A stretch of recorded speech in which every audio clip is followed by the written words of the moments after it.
महिला अत्याचाराच्या घटना दिवसेंदिवस वाढत चालल्या।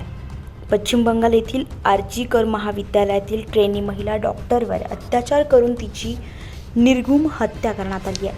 त्यामुळे डॉक्टरांप्रती असंवेदनशील असलेल्या सरकारी यंत्रणेच्या निषेधार्थ नवापूर डॉक्टर असोसिएशनतर्फे अत्यावश्यक सेवा व्यतिरिक्त इतर सर्व सेवा बंद ठेवण्याचा निर्णय घेण्यात आला आहे।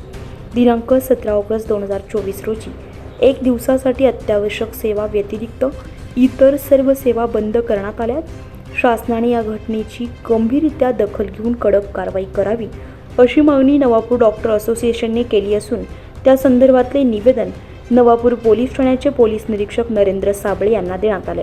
यावेळी नवापूर डॉक्टर असोसिएशनचे अध्यक्ष doctor Vishal Valvi, doctor Chandrashekhar Patil, doctor Amit Mavchi, doctor Ashutosh Wadile, doctor Rahul Sonawane, doctor Jaywant Girase, doctor RM Shah, doctor Nikhil Kothawade, doctor Vishal Patil, doctor Yatish Patil, doctor Dinesh Kshirsagar, doctor Chetan Patil, doctor Nimesh Panchal, doctor Faizan, doctor Abdul Samad Timol, doctor Asif, doctor Vishal Patil आदी डॉक्टर असोसिएशनचे पदाधिकारी उपस्थित होते। आज आमच्या नवापूर डॉक्टर असोसिएशनतर्फे आम्ही इथं नवापूर पोलीस स्टेशनला एक निवेदन द्यायला आलो आहे। आपल्याला माहीतच असेल की पश्चिम बंगालमधील कोलकाता येथील आरजी वैद्यकीय महाविद्यालय एक महिला रेसिडेन्सी डॉक्टर त्यांच्यावर अमानुष प्रत्येक अत्याचार करून त्यांचा निर्घृण खून करण्यात आला आहे।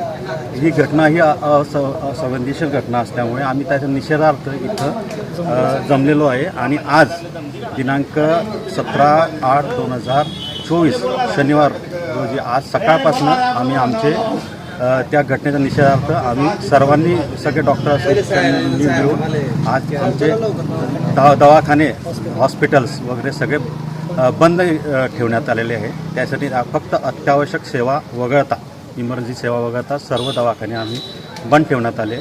तरी नागरिकांना विनंती आहे की आम्हाला सहकार्य करावं आणि शासनाला ही विनंती आहे की जे दोषी आहेत त्यांच्यावर कडकच्या कडक अशी कारवाई करून त्या अत्याचारित महिलेच्या परिवाराला न्याय द्यावा। 24 लाईव्ह महाराष्ट्र न्यूजसाठी पंकज आहिरे, नवापूर।